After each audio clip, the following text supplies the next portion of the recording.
ಎಲ್ರಿಗೂ ನಮಸ್ಕಾರ. ಸಮಗ್ರ ಜ್ಯೋತಿಷ್ಯ ವಿಶೇಷ ಕಾರ್ಯಕ್ರಮಕ್ಕೆ ಸ್ವಾಗತ. ನಾನು ಪೂಜಾ ಶಿವಕುಮಾರ್. ವೀಕ್ಷಕರೇ, ಇವತ್ತಿನ ಸಂಚಿಕೆಯಲ್ಲಿ ನಾವು ಈ ವಿಚಾರದ ಬಗ್ಗೆ ಮಾತಾಡ್ತಾ ಹೋಗ್ತೀವಿ. ಬಹಳಷ್ಟು ಜನರಲ್ಲಿ ಕುಜಾದೋಷ ಅನ್ನುವಂಥದ್ದು ಹೆಚ್ಚಾಗಿ ಕಾಣಿಸ್ಕೊಳ್ತಾ ಇರುತ್ತೆ, ಕಾಡ್ತಾ ಇರುತ್ತೆ. ಜೊತೆಗೆ ಅವ್ರಿಗೆ ಗೊತ್ತಿರಲ್ಲ ಕುಜಾದೋಷ ಅಂದರೆ ಏನು, ಜೊತೆಗೆ ಕುಜಾದೋಷಕ್ಕೆ ಯಾವೆಲ್ಲ ಪರಿಹಾರಗಳನ್ನು ಕಂಡುಕೊಳ್ಬೋದು ಅನ್ನುವಂತಹ ವಿಚಾರ. ಜೊತೆಗೆ ಈ ದಿನದ ವಿಶೇಷತೆ ಏನು, ಇದಕ್ಕೆ ಸಂಬಂಧಪಟ್ಟಂತೆ ಹೆಚ್ಚಿನ ಮಾಹಿತಿಯನ್ನು ನೀಡ್ತಾ ಹೋಗ್ತಾರೆ. ನಮ್ಮ ಜೊತೆಗೆ ಇವತ್ತಿನ ಈ ಕಾರ್ಯಕ್ರಮದಲ್ಲಿ ಜಾಯಿನ್ ಆಗ್ತಿದ್ದಾರೆ ಖ್ಯಾತ ಜ್ಯೋತಿಷಿಗಳು ಹಾಗೂ ಧಾರ್ಮಿಕ ಚಿಂತಕರು ವೆಂಕಟರಮಣ ಭಟ್ ಗುರುಗಳೇ ನಮಸ್ತೆ. ಕಾರ್ಯಕ್ರಮಕ್ಕೆ ಪ್ರೀತಿಯ ನಮಸ್ಕಾರ. ಬಹಳ ಜನರಲ್ಲಿ ಈ ದೋಷಗಳು ಹೆಚ್ಚಾಗಿ ದೋಷಗಳು ಕಾಣಿಸ್ಕೊಳ್ತಾ ಇರುತ್ತೆ. ಅದರಲ್ಲೂ ನಾನಾ ಥರದ ದೋಷಗಳು ಇರುತ್ತೆ. ಅದರಲ್ಲಿ ಕುಜಾದೋಷ ಕೂಡ ಒಂದು. ಈ ಕುಜಾದೋಷ ಅಂದರೆ ಏನು ಅಂತಲೇ ಬಹಳಷ್ಟು ಜನರಿಗೆ ಗೊತ್ತಿರಲ್ಲ. ಕುಜಾದೋಷ ಅಂದರೆ ಏನು ಅಂತ ಹೇಳಿ. ಶ್ರೀ ಗುರುಭ್ಯೋ ನಮಃ. ಹರಿ ಓಂ. ಗುರುಬ್ರಹ್ಮ ಗುರುರ್ವಿಷ್ಣು ಗುರುರ್ದೇವೋ ಮಹೇಶ್ವರ ಗುರು ಸಾಕ್ಷಾತ್ ಪರಂ ಬ್ರಹ್ಮ ತಸ್ಮೈ ಶ್ರೀ ಗುರವೇ ನಮಃ. ಏಕ ಏವ ಪರಬ್ರಹ್ಮ ಪರಮಾತ್ಮ ದಿಗಂಬರಃ ಸ್ವಯಮೇವ ಗುರು ಸಾಕ್ಷಾತ್ ಸುಬ್ರಾಯಃ ಪಾತು ನಃ ಸದಾ. ಕಾರುಣ್ಯಮೂರ್ತಿಂ ಕಮನೀಯ ರೂಪಂ ದಿಗಂಬರಂ ಯೋಗಿಗಣೈಃ ಸುಪೂಜ್ಯಂ ಸುಭಕ್ತರಕ್ಷಾರ್ಥಕೃತಾವತಾರಂ ಸುಬ್ರಾಯರಾಜಂ ಶರಣಂ ಪ್ರಪದ್ಯೆ. ಶ್ರೀಪಾದರಾಜಂ ಶರಣಂ ಪ್ರಪದ್ಯೆ. ದತ್ತಾತ್ರೇಯೋ ಮಹಾಯೋಗಿ ಭಗವಾನ್ ಭೂತಭಾವನಃ ಚತುರ್ಭುಜೋ ಮಹಾವಿಷ್ಣುಃ ಯೋಗ ಸಾಮ್ರಾಜ್ಯದೀಕ್ಷಿತಃ. ಶ್ರೀ ಗುರುಭ್ಯೋ ನಮಃ. ಓಂ ಅಗ್ನಿರ್ಮೂರ್ಧಾ ದಿವಃ ಕಕುತ್ಪತಿಃ ಪೃಥಿವ್ಯಾ ಅಯಂ ಅಪಾಗುಂ ರೇತಾಗುಂ ಸಿಜಿನ್ವತಿ ಧರಣೀ ಗರ್ಭಸಂಭೂತಂ ವಿದ್ಯುತ್ಕಾಂತಿಸಮಪ್ರಭಂ ಕುಮಾರಂ ಶಕ್ತಿಹಸ್ತಂಚ ಮಂಗಳಂ ಪ್ರಣಮಾಮ್ಯಹಂ. ಇದು ಕುಜನ ಅಂಗಾರಕನ ಮಂತ್ರ. ನಮಗೆ ಸನ್ಮಂಗಳಂ ಮಂಗಳ, ಎಲ್ಲ ರೀತಿ ಮಂಗಳ ಕಾರ್ಯವನ್ನು ನೆರವೇರಿಸಿಕೊಡುವವನು ಕುಜನಾಗಿದ್ದಾನೆ. ಮಂಗಳ ಅಂದರೆ ನವಗ್ರಹಗಳಲ್ಲಿ ನಮಗೆ ಭೂಮಿಯನ್ನು ಕೊಡುವವನು. ಈಗ ಒಂದೊಂದು ಗ್ರಹಗಳು ನಮಗೆ ಒಂದೊಂದು ರೀತಿಯಾದಂಥ ಫಲವನ್ನು ಕೊಡ್ತಾರೆ. ಅದರಲ್ಲಿ ಮಂಗಳ ನಮಗೆ ಕೊಡತಕ್ಕಂಥವನು ಭೂಮಿ. ಯಾಕಂದರೆ ಈಗ ಸುಮಾರು ಎಲ್ಲ ರೀತಿಯಲ್ಲಿ ನಮಗೆ ಭೂಮಿ ಇಲ್ಲ ಅಂತಾದರೆ ಏನು ಮಾಡಲಿಕ್ಕೆ ಆಗೋದಿಲ್ಲ. ಎಲ್ಲರಿಗೂ ಭೂಮಿ ಬೇಕು. ಅಂದರೆ ಮನೆಯನ್ನು ಕೊಡತಕ್ಕಂಥವನು, ಜಮೀನನ್ನು ಕೊಡತಕ್ಕಂಥವನು, ಹಾಗೆ ಎಲ್ಲ ರೀತಿಯಲ್ಲೂ ಕೂಡ ಅಭಿವೃದ್ಧಿಯನ್ನು ಕೊಡತಕ್ಕಂಥವನು, ಮಂಗಳವನ್ನು ಉಂಟು ಮಾಡತಕ್ಕಂಥವನು, ಮಂಗಳ ಕಾರ್ಯವನ್ನು ನೆರವೇರಿಸಿಕೊಡತಕ್ಕಂಥವನು. ಹಾಗೆ ಯಾಕೆಂತಂದರೆ ಕುಜದೋಷ ಅಂತಂದರೆ ಯಾರಲ್ಲಿ ಕುಜದೋಷ ಇರ್ತದೆಯೋ ಅಂಥವರಲ್ಲಿ ಈ ಸಂಸಾರದಲ್ಲಿ ತಾಪತ್ರಯಗಳು ಬರತಕ್ಕಂಥದ್ದು. ಅಂದರೆ ದಾಂಪತ್ಯದಲ್ಲಿ ಕಲಹ, ಅಶಾಂತಿ, ನೆಮ್ಮದಿ ಇದ್ಯಾವುದೂ ಕೂಡ ಇರೋದಿಲ್ಲ. ಗಂಡ ಹೇಳಿದ್ದು ಹೆಂಡತಿಗೆ ಸರಿಯಾಗಿ ಬರೋದಿಲ್ಲ, ಹೆಂಡತಿ ಹೇಳಿದ್ದು ಗಂಡನಿಗೆ ಇಷ್ಟ ಆಗೋದಿಲ್ಲ. ಇದೆಲ್ಲ ಕಾರಣ ಕುಜದೋಷ. ಮತ್ತು ಕುಜದೋಷ ಇದ್ದವರಿಗೆ ಸ್ವಲ್ಪ ವಿಳಂಬವಾಗಿ ವಿವಾಹ ಆಗತಕ್ಕಂಥದ್ದು, ಸ್ವಲ್ಪ ವಯಸ್ಸಾಗ್ತದೆ ಅಥವಾ ಅವರಿಗೆ ಇಷ್ಟ ಆಗ್ತದೆ ಅಂತ ಇದ್ದಿದ್ದು ಮತ್ತು ಮುಂದೆ ಹೋಗತಕ್ಕಂಥದ್ದು ಅಥವಾ ತಪ್ಪಿ ಹೋಗತಕ್ಕಂಥದ್ದು. ಹೀಗೆ ಇವೆಲ್ಲ ಕಾರಣಗಳು ಕುಜದೋಷದಿಂದ ನಮಗೆ ಬರತಕ್ಕಂಥದ್ದು. ಹಾಗಾದರೆ ಇದಕ್ಕೆ ಈ ದೋಷ ಇದೆ. ದೋಷ ಇದ್ದರೆ ಅದಕ್ಕೆ ಪರಿಹಾರ ಮಾರ್ಗವೂ ಕೂಡ ಇದೆ. ಯಾಕೆಂತಂದರೆ ಎಷ್ಟು ಯಾವ ರೀತಿಯಲ್ಲಿ ಮನುಷ್ಯನಿಗೆ ರೋಗಗಳು ಬರ್ತಾವೋ ಹಾಗೆ ಆ ರೋಗಗಳ ಗುಣ ಮಾಡಲಿಕ್ಕೆ, ರೋಗಗಳನ್ನು ವಾಸಿ ಮಾಡಲಿಕ್ಕೆ ಔಷಧಗಳು ಕೂಡ ಇವೆ. ಹಾಗಾಗಿ ಅದೇ ರೀತಿಯಲ್ಲಿ ನಮಗೆ ಈ ಕುಜದೋಷವನ್ನು ಪರಿಹಾರ ಮಾಡಲಿಕ್ಕೆ ಯಾವ ರೀತಿ ನಮಗೆ ಏನು ಬೇಕು ಅಂತಾದರೆ ನಮಗೆ ಅದರಲ್ಲಿ ಕುಜ ಶಾಂತಿಯನ್ನು ನಾವು ಮಾಡಿಕೊಳ್ಬೇಕಾಗ್ತದೆ. ಕುಜಶಾಂತಿಯನ್ನು ಮಾಡಿಕೊಂಡಾಗ ಆ ಕುಜ ದೋಷ ಹೇಳತಕ್ಕಂಥದ್ದು ಪರಿಹಾರ ಆಗತಕ್ಕಂಥದ್ದು. ಹಾಗಾಗಿ ವಿಶೇಷವಾಗಿ ಅದಕ್ಕೆ ಒಬ್ಬೊಬ್ಬರು ಒಂದೊಂದು ರೀತಿಯಲ್ಲಿ ಕುಜದೋಷಕ್ಕೆ ಪರಿಹಾರ ಅಂತಂದರೆ ಶಾಂತಿಯ ಮೂಲಕವಾಗಿ ಅಥವಾ ಹೋಮದ ಮೂಲಕವಾಗಿ ಅಥವಾ ದಾನದ ಮೂಲಕವಾಗಿ, ಜಪದ ಮೂಲಕವಾಗಿ, ಅನ್ನ ಸಂತರ್ಪಣೆಯ ಮೂಲಕವಾಗಿ, ಹೀಗೆ ದಾನದ ಮೂಲಕವಾಗಿ, ಹೀಗೆ ಬೇರೆ ಬೇರೆ ರೀತಿಯಲ್ಲಿ ಅವರ ಶಕ್ತಿಗೆ ಅನುಸಾರವಾಗಿ ಕುಜನನ್ನು ಆರಾಧನೆ ಮಾಡಬೇಕಾಗ್ತದೆ. ಆ ಕುಜನ ಆರಾಧನೆಯನ್ನು ಮಾಡಬೇಕಾದ್ರೆ ಯಾಕಂದರೆ ಸಾಮಾನ್ಯವಾಗಿ 7,000 ಜಪ ಕುಜ ಜಪವನ್ನು ಮಾಡಬೇಕು. 7,000 ಕುಜ ಜಪ ಮಾಡಿಕೊಂಡು ಹಾಗೆ ತದ್ದಶಾಂಶ ಅಂದರೆ 700 ಸಂಖ್ಯೆಯಲ್ಲಿ ಹೋಮ ಆಹುತಿಯನ್ನು ಕೊಡತಕ್ಕಂಥದ್ದು. ಹಾಗೆ 70 ಸಂಖ್ಯೆಯಲ್ಲಿ ತರ್ಪಣವನ್ನು ಮಾಡತಕ್ಕಂಥದ್ದು. ಹಾಗೆ ಕನಿಷ್ಠ ಒಂದು 25 ಅಥವಾ 30 ಅಥವಾ ಒಂದು 100 ಜನರಿಗಾದರೂ ಕೂಡ ಅನ್ನದಾನ ಮಾಡಬೇಕಂತೆ. ಅವಾಗದು ಪರಿಹಾರ ಆಗತಕ್ಕಂಥದ್ದು, ಆ ಕುಜದೋಷ ಪರಿಹಾರ. ಕುಜದೋಷ ಪರಿಹಾರ ಆಯಿತು ಅಂತ ಅಂದರೆ ನಮಗೆ ಮನೆಯಲ್ಲಿ ಎಲ್ಲ ರೀತಿಯಲ್ಲೂ ಕೂಡ ವಿಶೇಷವಾಗಿ ಸುಖ, ಶಾಂತಿ, ನೆಮ್ಮದಿ ಎಲ್ಲವೂ ಕೂಡ ಸಿಗತಕ್ಕಂಥದ್ದು.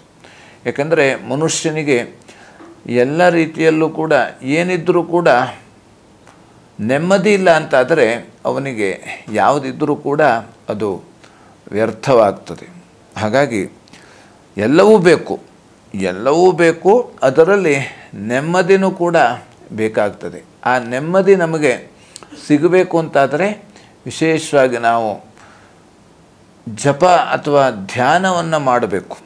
ಯಾಕಂದರೆ ಮನುಷ್ಯನಿಗೆ ಮನಸ್ಸಿಗೆ ಸಂಬಂಧಪಟ್ಟಂಥ ನೆಮ್ಮದಿ ಸಿಗಬೇಕು ಅಂತಾದರೆ ನವವಿಧವಾದ ಭಕ್ತಿಯಲ್ಲಿ ನಾವು ಯಾವ ರೀತಿ ಭಕ್ತಿಯನ್ನು ಮಾಡಿದ್ರೂ ಕೂಡ ಅದರಿಂದ ನಮಗೆ ನೆಮ್ಮದಿ ಸಿಗಲಿಕ್ಕೆ ಸಾಧ್ಯ ಆಗತಕ್ಕಂಥದ್ದು.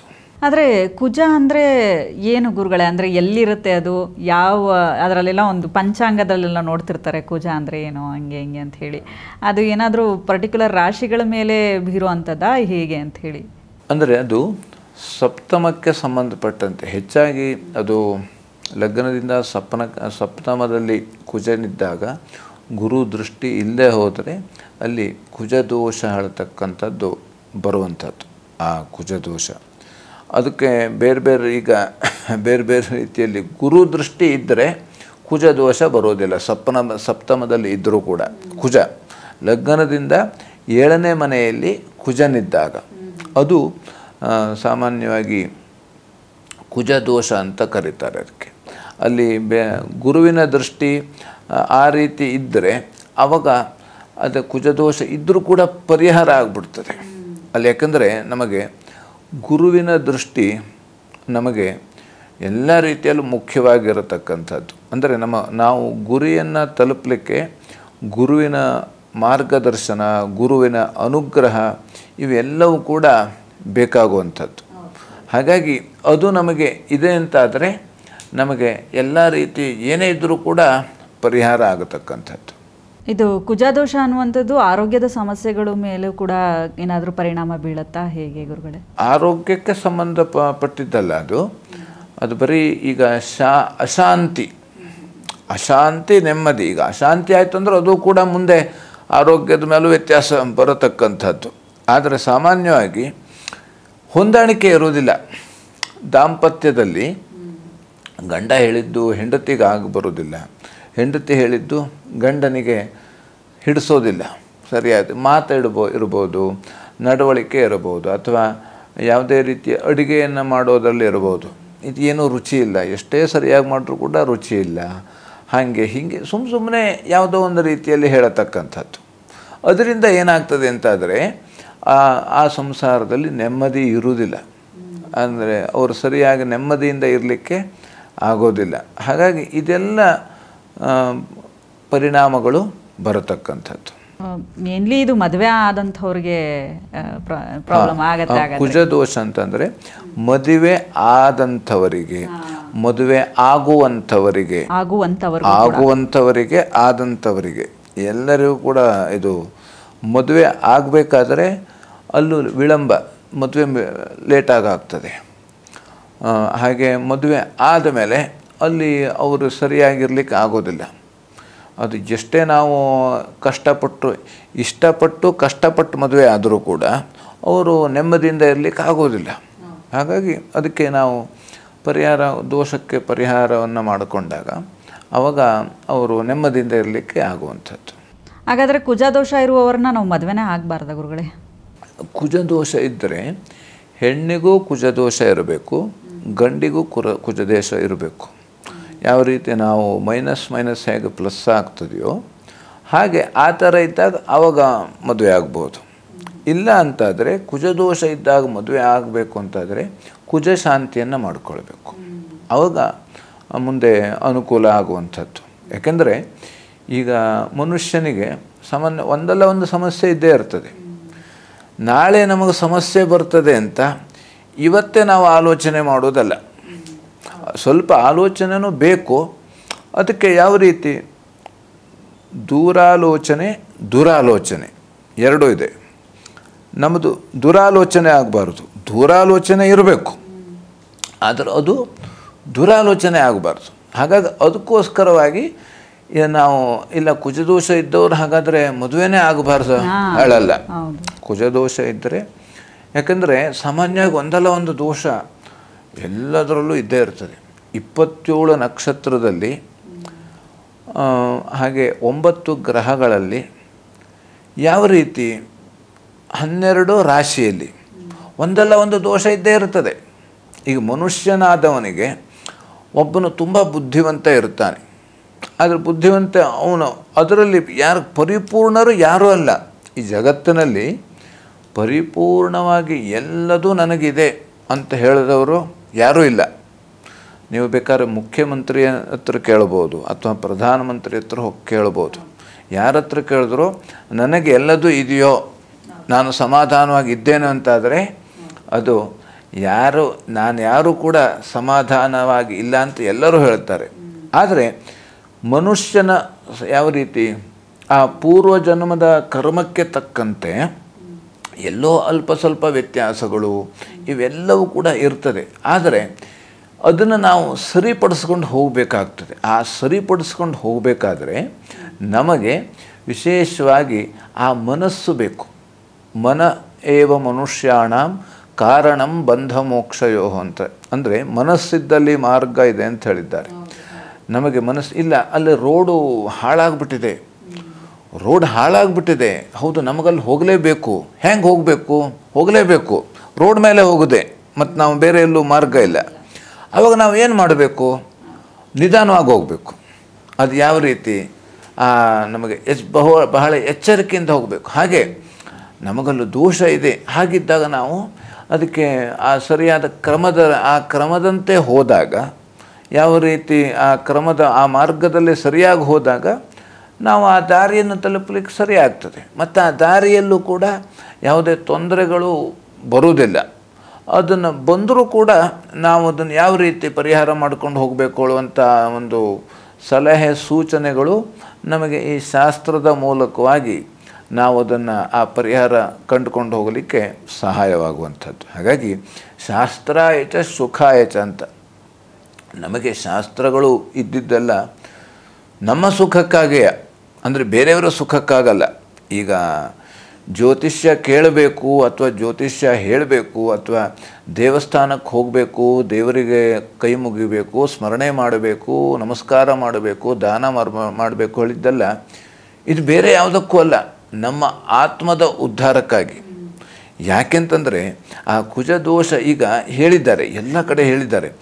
ಈಗ ಯಾರ ಮನೆಯಲ್ಲೂ ಯಾರೂ ಕೂಡ ನೆಮ್ಮದಿಯಿಂದ ಇಲ್ವಂತೆ. ಈಗ ಇಡೀ ಜಗತ್ತಿನಲ್ಲಿ ಯಾರೇ ಕೇಳಿದ್ರು ಕೂಡ ಯಾರೂ ನೆಮ್ಮದಿಯಿಂದ ಇಲ್ಲ. ಅಂದರೆ ಒಂದಲ್ಲ ಒಂದು ಸಮಸ್ಯೆ ಇದ್ದಿರ್ತದೆ.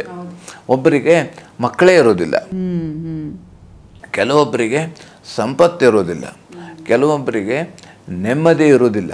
ಹಾಗಾಗಿ ಒಂದಲ್ಲ ಒಂದು ಸಮಸ್ಯೆ ಇದ್ದೇ ಇರ್ತದೆ. ಅದಕ್ಕಾಗಿ ಆ ಸಮಸ್ಯೆ ಇರಲಿ ಅಂತಲೇ ಭಗವಂತ ನಮಗೆ ಆ ಕಷ್ಟಗಳನ್ನು ಕೊಡ್ತಕ್ಕಂಥದ್ದಂತೆ. ಯಾಕೆಂದ್ರೆ ಅವನು ಸ್ಮರಣೆ ಮಾಡಲಿ ಅಂತ. ಈ ಸಂಸಾರದಲ್ಲಿ ಎಲ್ಲ ಜ್ಞಾನಿಗಳು ಹೇಳೋದು ಕೂಡ ಅಷ್ಟೇ. ಈ ಸಂಸಾರದಲ್ಲಿ ಸುಖವಿಲ್ಲ ಅಂತ ಹೇಳಿದ್ದಾರೆ ಎಲ್ಲರೂ ಕೂಡ. ಅದು ಸುಖವಿದ್ದಂತೆ ಹಾಗಂದ್ರೆ ಸುಖ ಅಂದರೆ ಯಾವುದು? ಸುಖ ಅಂದರೆ ಏನು? ಸುಖ ಅಂತಂದರೆ ನಮಗೆ ಬೇಕಾಗಿದ್ದೆಲ್ಲ ಸಿಕ್ಕೋದು ಸುಖನ? ಆ ಸುಖ ಹೇಳೋದು ನಮ್ಮ ಕಣ್ಣಿಗೆ ಕಾಣೋದಿಲ್ಲ. ಅದು ನಮಗೆ ಏನೋ ಆಯಿತು, ನಾವು ಯಾವುದೋ ಒಂದು ಮೃಷ್ಟಾನ್ನ ಭೋಜನ ಸಿಕ್ತು, ಅದು ಹೊಟ್ಟೆಗೆ ಹೋಗೋವರೆಗೆ ಅಷ್ಟೇ. ಹೊಟ್ಟೆಗೆ ಹೋದ್ಮೇಲೆ ಮತ್ತೆ ಅದು ಯಾವ ರೀತಿ ರುಚಿ ಇದೆ ಅಂತ ನಮಗೆ ಗೊತ್ತಾಗೋದಿಲ್ಲ. ಹಾಗೆ ಈ ಸುಖ ಹೇಳುವಂಥದ್ದು ಯಾವುದರಲ್ಲಿ ಇದೆ ಅಂತಾದರೆ, ನಾವು ನೆಮ್ಮದಿಯಿಂದ ಇರುವುದೇ ಅದೇ ಸುಖವಂತೆ. ಮನಸ್ಸು ಭಗವಂತನ ಸ್ಮರಣೆ ಮಾಡುವುದರಲ್ಲಿ ಸುಖ ಇರತಕ್ಕಂಥದ್ದು ಬಿಟ್ಟರೆ ಬೇರೆ ಯಾವುದರಲ್ಲೂ ಕೂಡ ನಮಗೆ ಸುಖ, ಶಾಂತಿ, ನೆಮ್ಮದಿ ಇದು ಯಾವುದು ಕೂಡ ಇರೋದಿಲ್ಲ. ಯಾಕಂದರೆ ಆ ಭಗವಂತನ ಒಂದು ಪರಮಾತ್ಮನ ಒಂದು ಸುಖ ಅದು ನಮಗೆ ಸಿಕ್ಕಿಬಿಟ್ರೆ ನಮಗೆ ಅದು ಸಾಕು ಅಂತ ಆಗ್ತದೆ ಅಂತೆ. ಬೇರೆ ಎಲ್ಲವೂ ಕೂಡ ಬೇಕು ಬೇಕು ಅಂತ ಆಗುವಂಥದ್ದು. ಹಾಗೆ ನಮಗೆ ಊಟದಲ್ಲಿ ಮಾತ್ರ ಸಾಕು ಅಂತ ಬರ್ತದೆ, ಅದು ಊಟ ಮುಗಿಯುವವರೆಗೆ ಅಷ್ಟೇ. ಹಾಗೆ ಅದು ಮಾತ್ರ. ಹಾಗಾಗಿ ಆ ರೀತಿಯಲ್ಲಿ ನಮಗೆ ಇವೆಲ್ಲ ಇರತಕ್ಕಂಥದ್ದು, ಯಾವುದೇ ದೋಷ ಇರಬಹುದು, ಯಾವುದೇ ಕಷ್ಟಗಳು ಕೂಡ ಬಂದರೂ ಕೂಡ ಅದಕ್ಕೆ ಪರಿಹಾರ ಮಾರ್ಗಗಳು ಪ್ರತಿಯೊಬ್ಬರಲ್ಲೂ ಕೂಡ ಅದನ್ನು ನಾವೇ ಕಂಡುಕೊಳ್ಬೇಕು. ಅಥವಾ ಯಾವ ರೀತಿ ನಾವು ಇದನ್ನು ಪರಿಹಾರ ಮಾಡಿಕೊಳ್ಬೋದು, ಇದು ನಮ್ಮ ಹತ್ರ ಸಾಧ್ಯವಾಗ್ತದೆಯೋ ಇಲ್ವೋ ಹೇಳಿ ನಾವೇ ಅದನ್ನು ಪರಿಹಾರ ಮಾಡಿಕೊಳ್ಬೋದು. ಬೇರೆ ಇನ್ನೊಬ್ರು, ಯಾಕಂದರೆ ನಮ್ಮ ಯಾವ ರೀತಿ ಉದ್ಧರೇತ್ ಆತ್ಮನಾತ್ಮಾನಂ, ನಮ್ಮ ಉದ್ಧಾರ ನಾವೇ ಮಾಡ್ಕೊಳ್ಬೇಕಂತೆ. ನಮ್ಮ ಉದ್ಧಾರ, ಅದಕ್ಕೆ ನಮ್ಮ ಉದ್ಧಾರ ಅಂದರೆ ಯಾವುದು ಅಂತಾದರೆ ಅದು ನಮ್ಮ ಆತ್ಮದ ಉದ್ಧಾರ. ಈ ಪ್ರತಿಯೊಬ್ಬರಿಗೂ ಕೂಡ ಆತ್ಮ ಹೇಳುವಂಥದ್ದು ಇದ್ದೇ ಇದೆ. ಆ ಆತ್ಮ ಇದ್ದಿದ್ದಕ್ಕೆ ಅದು ಆ ಕಣ್ಣು ಕೆಲಸ ಮಾಡ್ತದೆ, ನೋಡ್ತದೆ. ಆ ನೋಡುವ ಶಕ್ತಿ ಕೊಟ್ಟಿದ್ದು ಯಾವುದು? ಕಣ್ಣಿಗೆ, ಅದು ಆತ್ಮ. ಕಿವಿಗೆ ಕೇಳುವ ಶಕ್ತಿ ಕೊಟ್ಟಿದ್ದ್ಯಾವುದು? ಅದು ಕೂಡ ಆತ್ಮನೇ.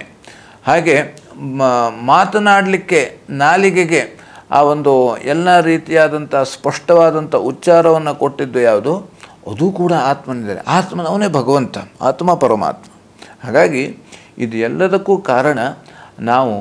ಈಗ ನಮಗೆ ಯಾವ ರೀತಿ ಅದಕ್ಕೆ ಹೇಳಿದ್ದಾರೆ, ನಮಗೆ ಪೂರ್ವಜನ್ಮ ಕೃತಂ ಪಾಪಂ ವ್ಯಾಧಿ ರೂಪೇಣ ಗಚ್ಚತಿ ಎಂಬಂತೆ. ನಮಗೆ ಹಿಂದಿನ ಜನ್ಮದಲ್ಲಿ ನಾವು ಯಾವ ರೀತಿ ಕಷ್ಟವನ್ನು ಅಥವಾ ನಾವು ಏನು ಒಳ್ಳೇದು ಮಾಡಿದ್ದೇವೆ, ಏನು ಕೆಟ್ಟಿದ್ದು ಮಾಡಿದ್ದೇವೆ, ಕೆಟ್ಟಿದ್ದು ನಾವು ಹಿಂದಿನ ಜನ್ಮದಲ್ಲಿ ಮಾಡಿದ್ರೆ ಅದು ನಮಗೆ ರೋಗ ರುಜಿನಗಳ ರೂಪದಲ್ಲಿ ಬರುವಂಥದ್ದು.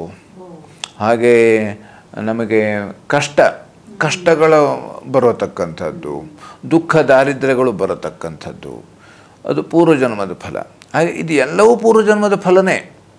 ಈಗ ನಮಗೆ ಸಂಪತ್ತು ನಮಗೆ ಸಿಕ್ತು ಅಂತಂದ್ರೆ ಅದು ಕೂಡ ಪೂರ್ವಜನ್ಮದ್ದು. ನಾವು ಹಿಂದೆ ದಾನ ಮಾಡಿದ್ರೆ ಇವತ್ತು ನಮಗೆ ಸಂಪತ್ತು ಸಿಗ್ತದೆ. ಹಿಂದಿನ ಜನ್ಮದಲ್ಲಿ ದಾನ ಮಾಡಿದ್ದು ಈ ಜನ್ಮದಲ್ಲಿ ನಮಗೆ ಕೊಡುವಂಥದ್ದು. ಈ ಜನ್ಮದಲ್ಲಿ ನಾವು ಮಾಡಿದ್ದು ಮುಂದಿನ ಜನ್ಮದಲ್ಲಿ ನಮಗೆ, ನಾವು ಅದನ್ನು ನಂಬಲಿ ಬಿಡಲಿ. ಯಾಕೆಂದರೆ ಇದು ಈ ಆತ್ಮಕ್ಕೆ ಯಾವತ್ತೂ ಸಾವಿಲ್ಲ. ಹೋಗಬೇಕಾದ್ರೆ ಏನು ತಗೊಂಡೋದ್ರೂ ಏನೂ ಇಲ್ಲ, ಎಲ್ಲ ₹1 ತಗೊಂಡು ಹೋಗ್ಲಿಕ್ಕೆ ಆಗೋದಿಲ್ಲ.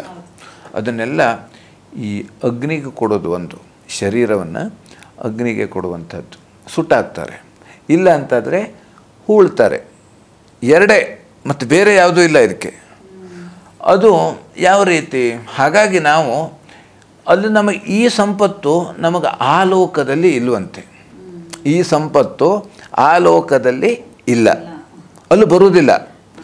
ಹಾಗೆ ಈ ಭೂಲೋಕದಿಂದ ಬಿಟ್ಟು ಸ್ವರ್ಗಲೋಕನ ಅಥವಾ ನರಕಲೋಕನ ಯಾವ ಲೋಕಕ್ಕೆ ಹೋದರೆ ಅಲ್ಲಿ ನಮಗೆ ಈ ಶರೀರ ಸಿಗೋದಿಲ್ಲ. ಅಲ್ಲಿ ನಮಗೆ ಸಿಗೋದು ಯಾವ ರೀತಿ ಅಂತಂದರೆ, ಅಲ್ಲಿ ನಮಗೆ ಸೂಕ್ಷ್ಮ ಶರೀರ ಸಿಗ್ತದೆ ಅಂತೆ. ಯಾಕೆಂದರೆ ಈ ಶರೀರ ಸುಟ್ಟಾಕ್ಬಿರೋದ್ರಿಂದ ಅಲ್ಲಿ ಆತ್ಮಕ್ಕೆ ಸೂಕ್ಷ್ಮ ಶರೀರ ಹೇಳತಕ್ಕಂಥದ್ದು ನಮಗೆ ಸಿಗ್ತದೆ. ಆ ಸೂಕ್ಷ್ಮ ಶರೀರದ ಮೂಲಕವಾಗಿ ನಾವು ಏನು ಒಳ್ಳೆಯದು ಮಾಡಿದ್ದೇವೆ, ಏನು ಕೆಟ್ಟದ್ದು ಮಾಡಿದ್ದೇವೆ, ಇದು ಎಲ್ಲವೂ ಕೂಡ ನಮಗೆ ಸಿಗತಕ್ಕಂಥದ್ದು. ಹಾಗಾಗಿ ವಿಶೇಷವಾಗಿ ಇದಕ್ಕೆಲ್ಲ ಕಾರಣ ಏನಂತಂದರೆ, ನಾವು ಇದ್ದಾಗ ಭಗವಂತನ ಸ್ಮರಣೆ ಮಾಡ್ಕೊಳ್ಬೇಕಂತೆ. ಇದ್ದಾಗ ಅಂತಂದರೆ ನಾವು ಬದುಕಿದ್ದಾಗ ಆರೋಗ್ಯವಾಗಿದ್ದಾಗ. ಆರೋಗ್ಯ ಎಲ್ಲ ದಿವಸನೂ ಒಂದೇ ಥರ ಇರೋದಿಲ್ಲ ಮನುಷ್ಯನಿಗೆ. ಹಾಗೆ ಬದುಕು ಕೂಡ ಎಷ್ಟೊತ್ತು ಅಂತ ಯಾರಿಗೂ ಗೊತ್ತಿಲ್ಲ. ಹಾಗಾಗಿ ಅದನ್ನು ನಾವು ಒಳ್ಳೆಯದು ಕೆಲಸ ಮಾಡ್ಕೊಳ್ಬೇಕು ಅಂತಾದರೆ ಅದಕ್ಕೆ ಕಲಿಯುಗದಲ್ಲಿ ದಾನಮೇಕಂ ಕಲೌಯುಗೆ ಅಂತ ಹೇಳಿದ್ದಾರೆ. ಕಲಿಯುಗದಲ್ಲಿ ವಿಶೇಷವಾಗಿ ದಾನಕ್ಕೆ ವಿಶೇಷವಾದಂಥ ಮಹತ್ವ. ಯಾಕೆಂದರೆ ನಾವು ದಾನವನ್ನು ಮಾಡಿದ್ರೆ ಕಲಿಯುಗದಲ್ಲಿ ಅದು ನಮಗೆ ಸಿಗ್ತದೆಯಂತೆ. ಅಂದರೆ ಅದಕ್ಕೆ ಕೊಟ್ಟಿದ್ದು ತನಗೆ, ಬಚ್ಚಿಟ್ಟಿದ್ದು ಪರರಿಗೆ. ಅದು ಯಾಕೆಂದರೆ ಅದೇನು ಮಾಡ್ತೇವೆ, ನಾಳೆ ನಮಗೆ ಸಿಗ್ತದೆ ಅಥವಾ ನಮಗೇ ಬೇಕು ಅಂತ ನಾವು ಬಚ್ಚಿಡ್ತೇವೆ. ಅದು ಯಾರಿಗೆ ಸಿಗ್ತದೆ ಅಂತ ಯಾರಿಗೂ ಗೊತ್ತಿಲ್ಲ. ನಾವು ಎಷ್ಟೋ ಘಟನೆಗಳನ್ನು ನೋಡ್ತೇವೆ. ಅವನಷ್ಟು ಅಷ್ಟು ಆಸ್ತಿ ಇತ್ತು ಅಂತ ಇವನು ಏನೋ ಮಾಡಿ ಅವನನ್ನು ಸಾಯಿಸ್ಲಿಕ್ಕೆ ಇದು ಮಾಡ್ದ. ಆಮೇಲೆ ಇವನಿಗೂ ಸಿಗಲಿಲ್ಲ, ಬೇರೆ ಯಾರಿಗೋ ಸಿಗ್ತೋದು, ಯಾರಿಗೂ ಮೂರ್ನವನಿಗೆ ಲಾಭ. ಅದಕ್ಕೆ ಈ ಕಷ್ಟ ಹೇಗೆ ನಮಗೆ ಬರ್ತದೆಯೋ ಆ ಕಷ್ಟಕ್ಕೆ ಪರಿಹಾರನೂ ನಮ್ಮಲ್ಲೇ ಸಿಗ್ತದೆ. ಅದು ನಾವು ಹೊರಗಡೆ ಎಲ್ಲಿ ಹೋಗ್ಕೊಂಡು ಹುಡುಕ್ಲಿಕ್ಕೂ ಎಲ್ಲಿ ಹೋದರೂ ಅದಕ್ಕೆ ಪರಿಹಾರ ಸಿಗುವಂಥದ್ದು ನಮ್ಮಲ್ಲಿ. ನಾವು ಅದಕ್ಕೆ ಅದು ಕುಳಿತುಕೊಂಡು ನಮಗೇನು ಕಷ್ಟ ಬಂದಿದೆ, ನಮಗೇನು ಅದಕ್ಕೆ ಪರಿಹಾರ ಸಿಗಬೇಕು ನಾವೇ ಆಲೋಚನೆ ಮಾಡಬೇಕಂತೆ. ಹಾಗೆ ಈಗ ಒಬ್ಬ ರೋಗಿಯಾದವನಿಗೆ ಅವನಿಗೆ ಗೊತ್ತಿರ್ತದೆ, ಇದು ನನಗೆ ಹೀಗಾಗಿದೆ, ಇದಕ್ಕೆ ಹಿಂಗೆ ಪರಿಹಾರ ಸಿಗ್ತದೆ, ಇದಕ್ಕೆ ಹಿಂಗೆ ಮಾಡಬೇಕು ಅಂತ ಅವನಿಗೆ ಪರಿಹಾರ ಸಿಗ್ತದೆ ಅಂತ. ಅದು ಹಾಗಾಗಿ ಡಾಕ್ಟರ್ ಏನೇ ಅದು ಹೊರಗಿನಿಂದ ಕೊಡತಕ್ಕಂಥದ್ದು. ಅದು ಯಾವುದೇ ರೀತಿಯಾದಂಥ ಮಾತ್ರೆ ಇರ್ಬೋದು ಅಥವಾ ಬೇರೆ ಯಾವುದೇ ಇದ್ರೂ ಅವರು ಹೊರಗಡೆ ಕೊಡತಕ್ಕಂಥದ್ದು.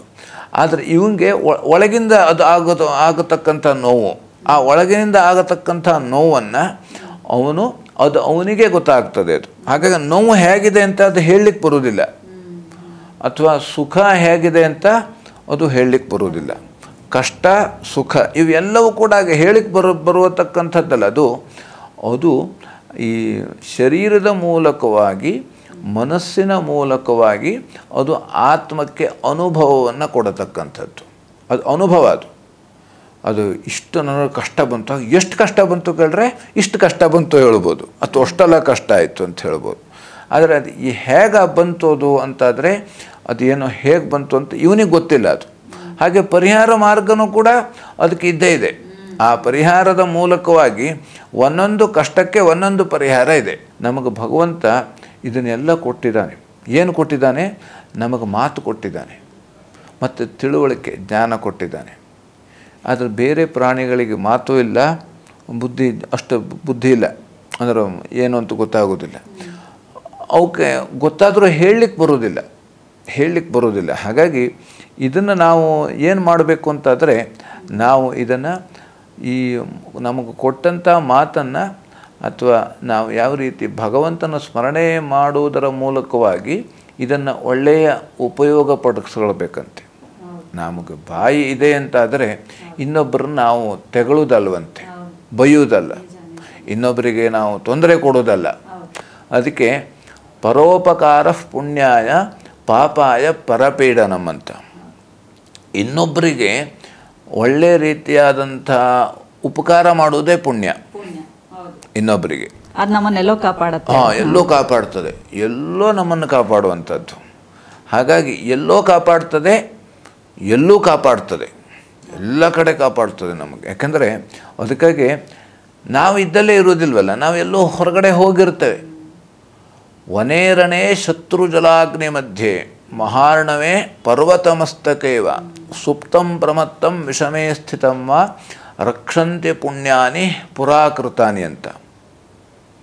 ಅಂದರೆ ನಾವು ವನದಲ್ಲಿ ಅಂದರೆ ಕಾಡಿನಲ್ಲಿ ಹೋಗ್ಬೋದು, ಕಾಡಿನಲ್ಲಿ ನಾವೆಲ್ಲೋ ಹೋಗಿರ್ತೇವೆ. ಹಾಗೆ ರಣೆ ಅಂದರೆ ಯುದ್ಧ ರಂಗದಲ್ಲಿ ಇರಬಹುದು, ಯಾವುದೋ ರೀತಿ ಯುದ್ಧ ಅಥವಾ ಗಡಿ ಪ್ರದೇಶ ಇರ್ಬೋದು. ಶತ್ರು ಜಲಾಗ್ನಿ ಮಧ್ಯೆ, ಶತ್ರುವಿನ ಮಧ್ಯದಲ್ಲಿ ಇರಬಹುದು, ನೀರಿನ ಮಧ್ಯದಲ್ಲಿ ಇರಬಹುದು, ಅಥವಾ ಅಗ್ನಿ ಮಧ್ಯದಲ್ಲಿ ಇರಬಹುದು. ಮಹಾರ್ಣವೇ ಪರ್ವತ ಮಸ್ತಕೇವ, ದೊಡ್ಡ ಬೇರೆ ಪರ್ವತ ಬೆಟ್ಟ ಗುಡ್ಡಗಳಲ್ಲಿ ಇರಬಹುದು. ಸುಪ್ತಂ ಪ್ರಮತ್ತಂ ಅಂದರೆ ಮಲ್ಕೊಂಡಿರ್ಬೋದು ನಾವು, ಹಾಗೆ ಏನೋ ತಪ್ಪು ಮಾಡ್ತಾ ಇರ್ಬೋದು. ವಿಷಮೇ ಸ್ಥಿತಂ ಅಂದರೆ ವಿಷಮ ಪರಿಸ್ಥಿತಿಯಲ್ಲಿ ಇರಬಹುದು. ರಕ್ಷಂತಿ ಪುಣ್ಯಾನಿ ಪುರಾಕೃತಾನಿ, ನಾವು ಏನಾದರೂ ಪೂರ್ವಜನ್ಮದಲ್ಲಿ ಪುಣ್ಯ ಮಾಡಿದ್ದಿದ್ದರೆ ಅದು ಆ ಸಂದರ್ಭದಲ್ಲಿ ನಮಗೆ ಫಲವನ್ನು ಕೊಡತಕ್ಕಂಥದ್ದು, ನಮಗೆ ರಕ್ಷಣೆ ಕೊಡತಕ್ಕಂಥದ್ದು. ಈಗ ನಾವು ಎಷ್ಟೋ ಜನ ಹೇಳ್ತೇವೆ, ಇಲ್ಲ ಒಂದು ಗಾಡಿ ಮೇಲೆ ಹೋಗ್ತಾ ಇದ್ದಾಗಿತ್ತು, 100 ಜನ ಮುಳುಗಿ ಬಿದ್ದು ಬಿಟ್ರು ದೋಣಿ ಮೇಲೆ, ಒಬ್ಬ ಬದುಕು ಬಂದ, ಒಬ್ಬ ಪುಣ್ಯ ಮಾಡಿದ್ದ, ಅವನು ಅದಕ್ಕಾಗಿ ಬದುಕು ಬಂದ. ಹಾಗೆ ಅಲ್ಲಿ ಆ ಥರ ಅಗ್ನಿ ಅವಘಡ ಆಯಿತು, ಅಪಾರ್ಟ್ಮೆಂಟು ಅಥವಾ ಅದು ಇದು ಏನೋ ಸಮಸ್ಯೆ ಆಯಿತು, ಅಗ್ನಿ ಅವಘಡ ಆಯಿತು, ಒಬ್ಬನ ಬದುಕು ಬಂದ ಅಂತ ಹೇಳ್ತೇವೆ. ಹಾಗಾಗಿ ಈ ಶ್ಲೋಕ ಕಾರಣ ಆಗುತ್ತಕ್ಕಂಥದ್ದು. ಅವನು ಪುಣ್ಯ ಮಾಡಿದ್ದ ಪೂರ್ವಜನ್ಮದಲ್ಲಿ ಅಥವಾ ಏನಾದರೂ ಒಳ್ಳೆಯ ಕೆಲಸ ಯಾರಿಗಾರು ಮಾಡಿದ್ದಿದ್ದರೆ ಆ ಪುಣ್ಯ ಕಾರ್ಯ ಅವನನ್ನು ಕಾಪಾಡುವಂಥದ್ದು. ಅದಕ್ಕಾಗಿ ನಮಗೆ ಆ ಪುಣ್ಯ ಸಂಪಾದನೆ ಹೇಳತಕ್ಕಂಥದ್ದು ಬಹಳ ಮುಖ್ಯವಾಗಿರತಕ್ಕಂಥದ್ದು. ಹಾಗಾಗಿ ವಿಶೇಷವಾಗಿ ನಾವು ಹೇಳೋದೇನು ಅಂತಂದರೆ, ನಾವು ಗಟ್ಟಿ ಇದ್ದಾಗಲೇ, ಅದಕ್ಕೆ ಹಿಂದಿನ ಕಾಲದಲ್ಲಿ ಏನೇನು ಮಾಡ್ತಿದ್ದು ಅಂತಂದರೆ, ಸಾವು ಸಮೀಪಿಸ್ತಾ ಇದ್ದಾಗ ಅವ್ರಿಗೆ ಗೊತ್ತಾಗ್ತಿತ್ತಂತೆ, ನಾನು ಇವಾಗ ಸಾಯ್ತೇನೆ ಹೇಳುವಂಥದ್ದು. ಅವಾಗ ಅವ್ರು ಏನು ಮಾಡ್ತಿದ್ದಂತೆ, ಅವರು ದಾನ ಧರ್ಮ ಮಾಡ್ತಿದ್ರಂತೆ. ಅದಕ್ಕೆ ದಶದಾನ ಅಂತ ಹೇಳಿದ್ದಾರೆ. 10 ರೀತಿಯಾದಂಥ ದಾನಗಳು ಇದ್ದಾವೆ. ಗೋದಾನ, ಭೂದಾನ, ಹಿರಣ್ಯದಾನ ಹೇಳುವಂಥ. ಗೋದಾನ ಅಂದರೆ ಹಸು ದಾನ ಮಾಡುವಂಥದ್ದು. ಹಾಗೆ ಭೂದಾನ, ಭೂಮಿ, ಹಿಂದೆಲ್ಲ ಅರ್ಧ ರಾಜ್ಯವನ್ನು ಕೊಡ್ತಿದ್ರು, ಅಂದರೆ ಒಳ್ಳೇದಾಗಲಿ ಅಂತ ಹೇಳಿ. ಒಳ್ಳೇದಾಗಲಿ ಅಂತಂದ್ರೆ ಅವನಿಗೆ ತಾನು ಸಾಯ್ತಾನೆ ಹೇಳಿ ಗೊತ್ತಾಗ್ತಿತ್ತು. ಯಾಕಂದ್ರೆ ಅವನು ಸಾಯ್ತಾನೆ ಅಂತಂದ್ರೆ ಅವನು ದಾನ ಮಾಡಿದ್ರೆ ಅವಂಗ ನಾಳೆ ಮುಂದಿನ ಜನ್ಮದಲ್ಲಿ ಅವನಿಗೆ ಸಿಗ್ತದೆ. ಅಷ್ಟು ಬುದ್ಧಿವಂತರು ಇರ್ತಿದ್ರು ಹಿಂದಿನ ಜನ್ಮದಲ್ಲಿ. ಈಗ ನಾವೇನಾಗ್ಬಿಡ್ತಾರೆ, ನನಗೆ ಸಿಗ್ತದೆ ಅಂತ ನಾವು ಬ್ಯಾಂಕಲ್ಲಿ ಡೆಪಾಸಿಟ್ ಮಾಡ್ತಾ ಇದ್ದಾಗದೆ ಅದು ನಮಗೆ ಸಿಗೋದಲ್ಲ. ಅದು ಯಾರಿಗೆ ಸಿಗ್ತದೆ ಗೊತ್ತಿಲ್ಲ. ಆದರೆ ಅವರು ಎಲ್ಲ ದಾನ ಮಾಡ್ತಿದ್ರು. ಅದಕ್ಕೆ 10 ಯಾರು ತೀರ್ಕೊಂಡಾಗ 10 ದಾನ ಇದೆ. ಅದು ಸ್ಮಶಾನದಲ್ಲಿ ಕೊಡ್ತಾರೆ. ಅದು ಮೊದಲೇ ಕೊಟ್ಟು ಅವನು ಸಾಯ್ಬೇಕಂತೆ. ಹಂಗೆ ಆಗೋದಿಲ್ಲ. ಅಂದ್ರೆ ಅವರಿಗೆ ಆ ಥರ ಮಾಡ್ತಿದ್ರು ಅವರು. ಅದಕ್ಕಾಗಿ ಹಿಂದಿನ ಕಾಲದಲ್ಲಿ ಅವರು ದರ್ಭೆ ಆಸನ, ನಾವು ಮಲ್ಕೊಳ್ಳೋದಾರೆ ಯಾವ ರೀತಿ ನಮಗೆ ಹೇಗೆ ಮಲ್ಕೊಳ್ತೇವೆ ಹಾಗೆ ದರ್ಭಾಸನದಲ್ಲಿ ಅವರು ಕುಳಿತುಕೊಂಡು 10 ದಾನವನ್ನು ಕೊಟ್ಟು ಆಮೇಲೆ ಅವರು ಶರೀರವನ್ನು ಬಿಡ್ತಿದ್ರು. ಅಂದರೆ ಅವರು ಯೋಗಿಗಳಾದವರಿಗೆ ಅವ್ರಿಗೆ ಗೊತ್ತಾಗ್ತಿತ್ತು, ಅಂದರೆ ಇನ್ನು ನನ್ನ ಆಯುಷ್ಯ ಈ ಜನ್ಮದ ಈ ಶರೀರದ ಆಯುಷ್ಯ ಮುಗೀತು ಅಂತ.